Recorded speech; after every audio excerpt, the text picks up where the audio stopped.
What if I told you you could invest your money into something, make money on that investment, and still be wrong? Especially in these volatile and often euphoric times, we're seeing a lot of people pour their money into very speculative, hyped up investments. Meanwhile, the enlightened investment class might say, "By George, only plebeians invest in such overhyped investments." But then a number of the people who invest in these overhyped investments still end up making quite a bit of money. So were they wrong in making that investment? Now, the reason I wanted to spend some time talking about this is, especially during these volatile times, I often see people claiming that they made a mistake or they made the right choice on an investment after it's moved in the particular positive or negative direction. So if it goes down, they were wrong in the investment. If it goes up, they were right, even if it's only a matter of days. But this is with the benefit of hindsight. Of course, if you knew what was going to happen, you would always invest in the thing that you knew was going to go up and not the thing that was going to go down. And the quicker the better. You would go for that thing that makes money very quickly. So the real solution here is to simply use a crystal ball. That's not how the force works. But of course, in the real world, we don't have the benefit of hindsight. We can't just look at the result and say that you made the correct decision.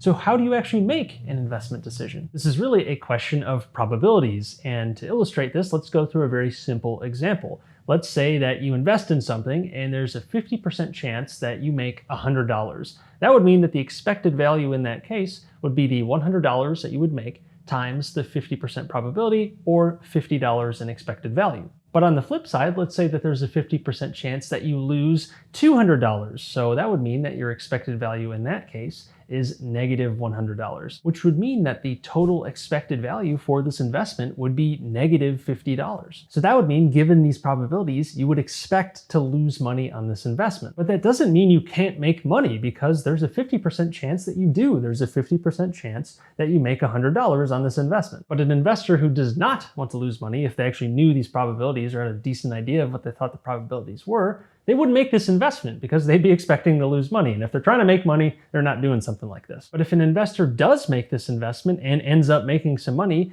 were they really correct in making that investment in the first place? We can apply this same concept to something like poker, which has a more limited sort of range of possibilities. You know what the probabilities of each sort of hand are going in because there's a set amount of cards. Well, let's say on the flop you have a pair of threes. Meanwhile, your opponent has a straight. So it's very unlikely that you're going to win this hand. But you still go all in anyways. You shove all your chips into the middle of the table. And of course, your opponent calls because he has a straight. But by miracle, the next two cards end up being two additional threes, giving you four of a kind with 4 threes. And you beat your opponent's straight. You get to take all of those chips. You're up big now. But were you right? Because if you were to replay the scenario over and over and over, the chances of you being right for any significant period of time are very slim. You're probably going to get wiped out the vast majority of the time. The expected value of this investment decision, of this bet, is not good. And even if you may have been triumphant in one case, that doesn't mean that it was the right decision in the first place. And that's really what investing is all about. It's weighing probabilities. Of course, we don't really know what exactly the future is going to hold, but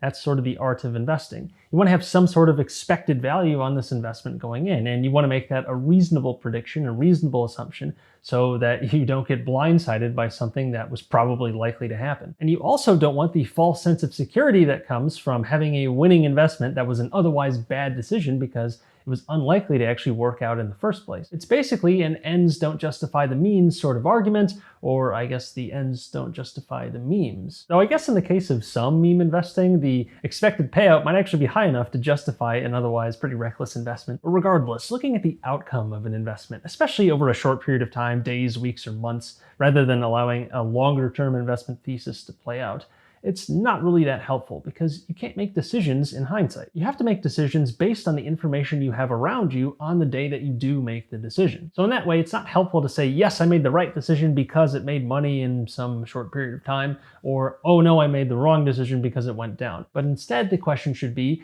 if given the same information that you had on the day that you made the investment, if you were given that same information again, would you have done it again? And the thing about probabilities is there's always at least a slight chance that you're right. In some cases, you will be right, even if you make an otherwise bad decision. And on the flip side, you can make a great decision and end up losing money, even though the chances of you making money might have been really great. Because again, there's still at least some chance that you would lose money. But if you can keep making investments with good expected values over the long term, you're probably going to end up in a pretty good spot. The short-term variance is just part of the game. Otherwise, don't let someone tell you made a mistake on an investment based on results alone. But otherwise, if you like this video, please like it since that would help the channel out a lot, and be sure to subscribe so you don't miss future videos. But until next time, take care.